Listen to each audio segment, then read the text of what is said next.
The Adventures of Pinocchio, Chapter 32. Pinocchio's ears become like those of a donkey.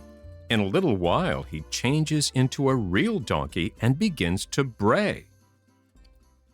Everyone at one time or another has found some surprise awaiting him.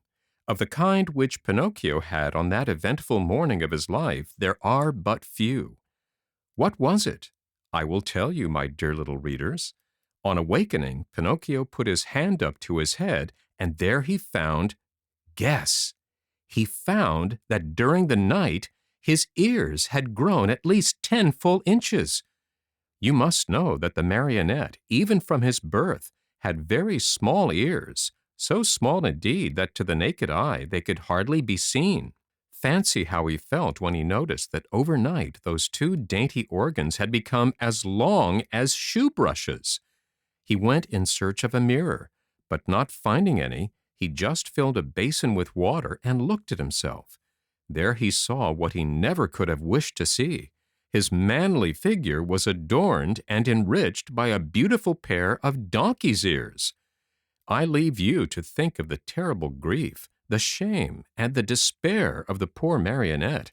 He began to cry, to scream, to knock his head against the wall, but the more he shrieked, the longer and more hairy grew his ears. At those piercing shrieks, a dormouse came into the room, a fat little dormouse who lived upstairs. Seeing Pinocchio so grief-stricken, she asked him anxiously, "What is the matter, dear little neighbor?" "I'm sick, my little dormouse, very, very sick, and from an illness which frightens me. Do you understand how to feel the pulse?" "A little." "Feel mine then, and tell me if I have a fever." The dormouse took Pinocchio's wrist between her paws, and after a few minutes looked up at him sorrowfully and said, "My friend, I am sorry, but I must give you some very sad news." "What is it?" "You have a very bad fever." "But what fever is it?" "The donkey fever." "I don't know anything about that fever," answered the marionette, beginning to understand even too well what was happening to him. "Then I will tell you all about it," said the dormouse. "Know then that within 2 or 3 hours you will no longer be a marionette, nor a boy." "What shall I be?" "Within 2 or 3 hours you will become a real donkey, just like the ones that pull the fruit carts to market." "Oh, what have I done? What have I done?" cried Pinocchio, grasping his 2 long ears in his hands and pulling and tugging at them angrily, just as if they belonged to another. "My dear boy," answered the dormouse to cheer him up a bit, "why worry now? What is done cannot be undone, you know. Fate has decreed that all lazy boys who come to hate books and schools and teachers and spend all their days with toys and games must sooner or later turn into donkeys." "But is it really so?" asked the marionette, sobbing bitterly. "I am sorry to say it is, and tears now are useless. You should have thought of all this before."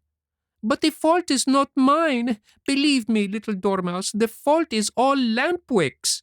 "And who is this Lampwick?" "A classmate of mine. I wanted to return home. I wanted to be obedient. I wanted to study and to succeed in school. But Lampwick said to me, 'Why do you want to waste your time studying? Why do you want to go to school? Come with me to the land of toys. There we'll never study again. There we can enjoy ourselves and be happy from morn till night.'" "And why did you follow the advice of that false friend?" "Why? Because, my dear little dormouse, I am a heedless marionette, heedless and heartless. Oh, if I had only a bit of heart, I should never have abandoned that good fairy who loved me so well and who has been so kind to me. And by this time I should no longer be a marionette. I should have become a real boy, like all these friends of mine. Oh, if I meet Lampwick, I'm going to tell him what I think of him, and more too." After this long speech, Pinocchio walked to the door of the room, but when he reached it, remembering his donkey's ears, he felt ashamed to show them to the public and turned back. He took a large cotton bag from a shelf, put it on his head, and pulled it far down to his very nose. Thus adorned, he went out.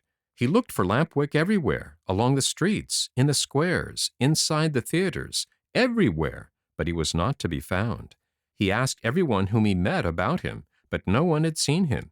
In desperation, he returned home and knocked at the door.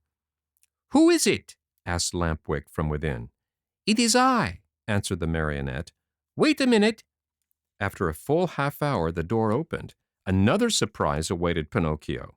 There in the room stood his friend, with a large cotton bag on his head, pulled down to his very nose. At the sight of that bag, Pinocchio felt slightly happier and thought to himself, "My friend must be suffering from the same sickness that I am. I wonder if he too has donkey fever." But pretending he had seen nothing, he asked with a smile, "How are you, my dear Lampwick?" "Very well, like a mouse in a Parmesan cheese." "Is that really true? Why should I lie to you?" "I beg your pardon, my friend, but why then are you wearing that cotton bag over your ears?"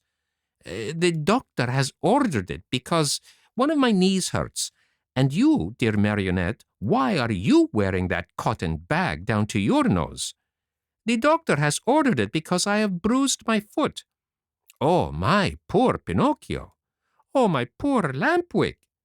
An embarrassingly long silence followed these words, during which time the two friends looked at each other in a mocking way. Finally, the marionette, in a voice sweet as honey and soft as a flute, said to his companion, "Tell me, Lampwick, dear friend, have you ever suffered from an earache?" "Never. And you?" "Never. Still, since this morning my ear has been torturing me."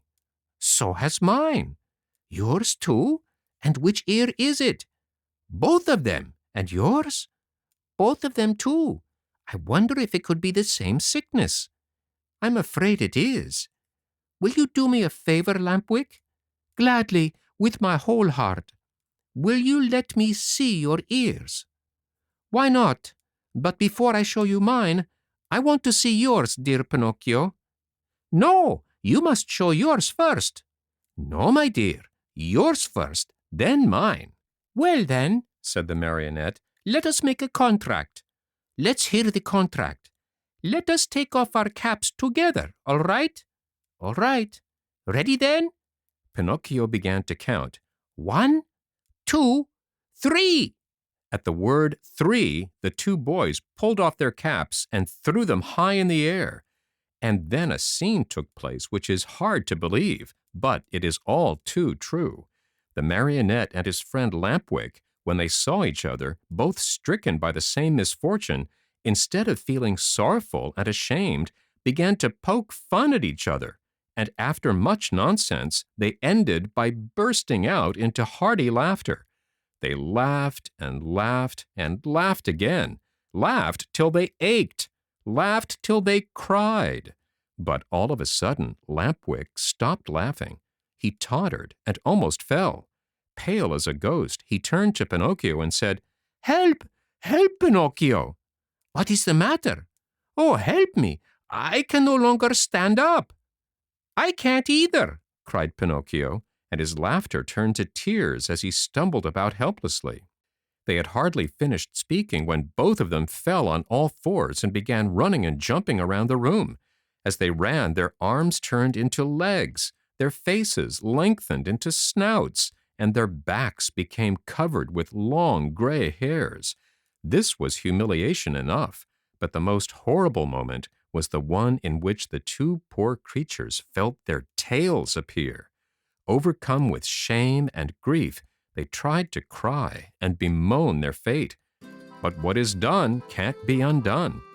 Instead of moans and cries, they burst forth into loud donkey brays, which sounded very much like "ha, ha, ha." At that moment, a loud knocking was heard at the door, and a voice called to them, "Open! I am the little man, the driver of the wagon which brought you here. Open, I say, or beware."